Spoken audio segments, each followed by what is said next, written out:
I don't do a lot of product reviews on my channel, but I really like this product here, so I decided to do a little bit on it. And this is a inspection flashlight intended for technicians of various sorts, produced by Coast, which is a company in Portland, Oregon. It's not made in the US, it's supposedly designed in the US, made in China, where else. But this is not a normal general purpose flashlight. It is intended for, basically for technicians, people doing inspections, that type of thing. So I thought I'd give a bit of an overview here. And before I get too far into this, I should mention what this product is. It's specifically the model A9R. This does come in several colors. There are, I presume they're anodized. Besides the plain aluminum, you can get it in black finish, green, orange, red, or blue finishes. This is the flashlight as you would normally have it when you're not using it. It's plugged into its charger, which is included with it, and there's the charging status LED. It's red during charging and green when it's fully charged. So I'm going to unplug the flashlight from it here. It just slides out to undock. You might think this is magnetic, but it's physical contacts with the case. You can see one of the contacts in there. So the case actually has the head and then the body. And these are aluminum, and direct contact is made with these two parts of the case to charge the battery. It's an LED with a lens. It's not just shining out of a window, it's actually got a lens. And it's pretty much featureless. Has a pocket clip which can be removed, and the power switch is a rubber domed button at the far end. The dimensions on this are about 16, make sure I've got this right, yeah, 16 centimeters from end to end, which is roughly 6 1/4 inches long, and the diameter is almost exactly 1 centimeter, or about 3/8 of an inch in diameter. The entire flashlight, not counting the charging accessories, is 60 grams, or about 2 ounces, slightly more than 2 ounces. It's got a nice substantial weight to it. It is all metal on the outside. I'm going to start out by going over the accessories that come with it. So you've got this charging cord, or the charging accessory as they call it. Has a fairly long, I'd say roughly 4 to 5 foot long cord, and at the other end of it is this USB-A plug. The flashlight does come with a universal AC power adapter, which the USB-A plug plugs into. I don't have it handy, but it also comes with a car power adapter, so you can plug it into the so-called cigarette lighter power jack in any car and charge it that way, or you can just plug the USB-A cable into your notebook computer or desktop computer, anything else that has a USB-A plug on it or socket. So charge it from pretty much anything, in other words. So I'm going to do a dismantlement here. The flashlight just comes open by unscrewing it.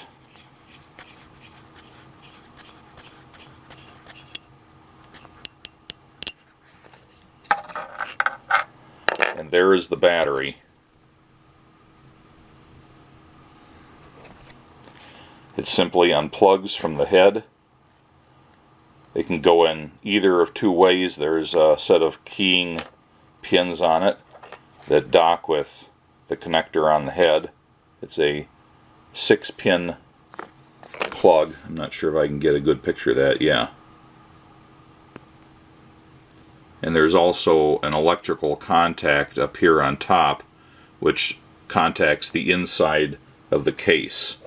And this is pretty much then just a machined aluminum body with a switch at the end, which, yeah, there is a contact at the back of the battery in addition to the contacts at this end. So the flashlight body is pretty typical. Then it's just making a connection between the back of the battery and the case, which is the return path for the current.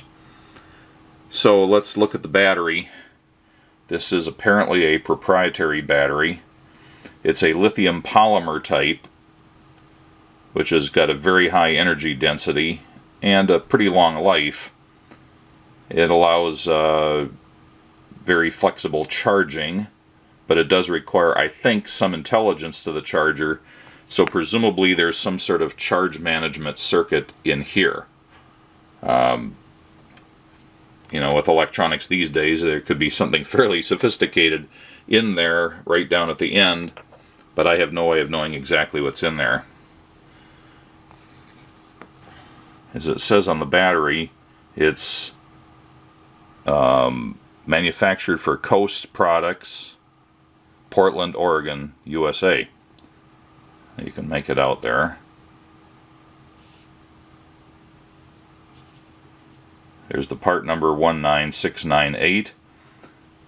Replacement batteries or spare batteries can be obtained for about $13 from their website, or I think you can buy them on Amazon and other places. I have 3 of these A9Rs at this point. I bought one of them from MSC Industrial Supply. That's where I got my first one. But then I bought the other 2 from Amazon. The prices were about the same between those 2. You can also buy them directly from the Coast website, where at the moment they were marked down to about $25, but they were sold out on the website. Both MSC and Amazon seem to have a lot of stock on them. So rechargeable lithium polymer, 3.7 volts, 300 milliamp hours, so 1.11 watt hours. Caution, charge inside Coast rechargeable flashlights only. Do not use other chargers. Do not dispose of and flame, etc.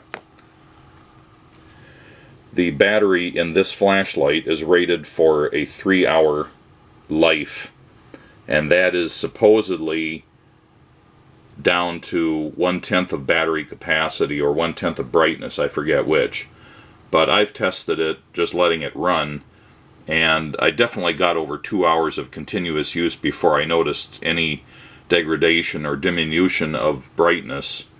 And it didn't make it to 3 hours. It was still running at 3 hours, but it was noticeably not as bright.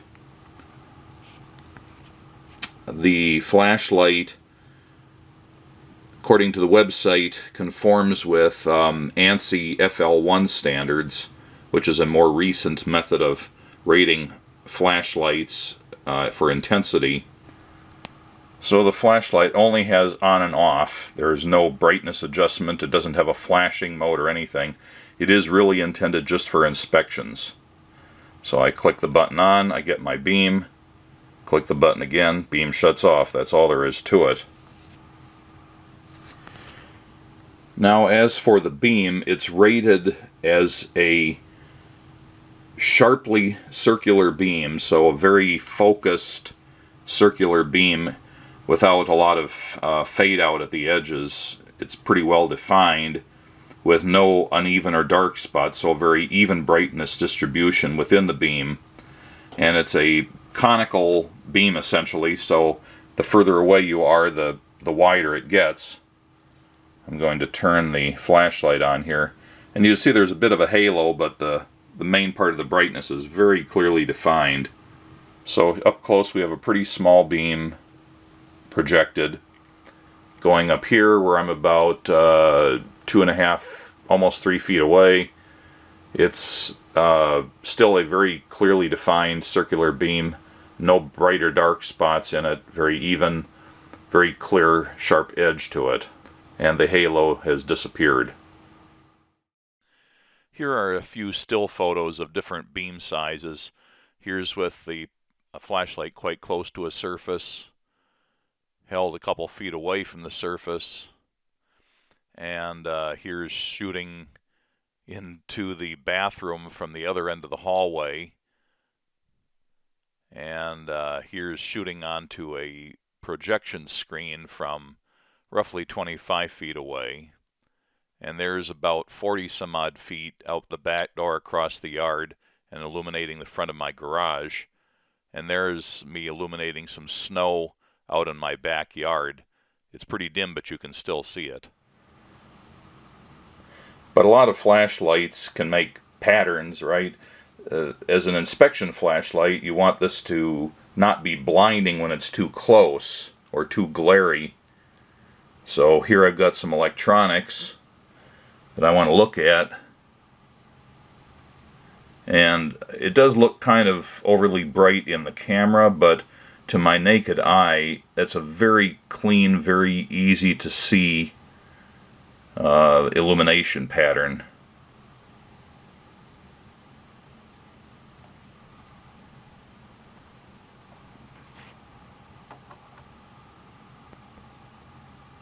Yeah, it looks kind of glary on the camera, but to my naked eye it's extremely easy to see what I'm illuminating. The flashlight is rated to project a beam out to 20 meters or about 65 feet distance, and at that distance the illumination that it provides is supposed to be roughly equivalent to the light or illuminance of the full moon on a clear skied evening. So still a useful pattern, some illumination at that distance. But I haven't tested it any further away than about 40 some odd feet because I don't have anything nearby that I can project an image on. So I think I've covered the 3-hour battery life. I've covered the illumination specifications more or less. I've covered the circular beam, the even brightness. Talking about the environmental ratings on this. It's rated to IPX4, which is really just meaning that it's water resistant. It's impact resistant against drops and just banging into things. It's a pretty substantial body and build quality, I think. It's weather resistant. They don't give any exact specifications that I can see for temperature, but I have every expectation that this would work in some pretty cold and reasonably hot temperatures that a human being would be operating in.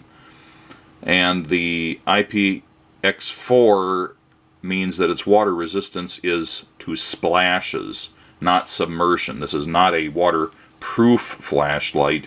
It is a water-resistant flashlight to splashes from any direction. So you could use this for plumbing work, for example, or around pumps and things that may possibly have some splashes that would get on the flashlight, and it would not have a problem with that. Okay, I'm plugging the flashlight back into its charging accessory. And I get the red here because I've used it just a little bit making this video. It'll soon turn green again. So the only other thing I have to say about this, other than the fact that I already mentioned that I really like this flashlight, and I now have 3 of them, is the warranty. They have a so-called lifetime warranty limited to the original purchaser, so I expect they would want proof of purchase. There doesn't seem to be any place to register these, and it's not serial numbered, so I would say if you buy these, you might want to hang on to your receipt or scan it, keep it on your computer, whatever you want to do, so you can prove that you're the original purchaser. The warranty only includes the flashlight body and the head and the LED, basically. It does not cover the battery itself. It does not include the charger accessory or any part of it like the 12 volt or AC charger heads. It does not cover any damage caused to the flashlight body or head by battery leakage or damage just due to a faulty battery. And the warranty does not cover any shipping costs or handling costs associated with sending the flashlight back to the manufacturer for replacement, which is what the warranty covers. So basically, if the flashlight dies and it's not due to the battery and it's not due to, you know, obvious abuse to the outside of the flashlight, they'll replace it free of charge, as long as you pay to ship it to them and pay them to ship it back to you. But honestly, at the low price of these things, I probably wouldn't even bother sending it back if it did fail. I would just buy another one. Hope you found this useful.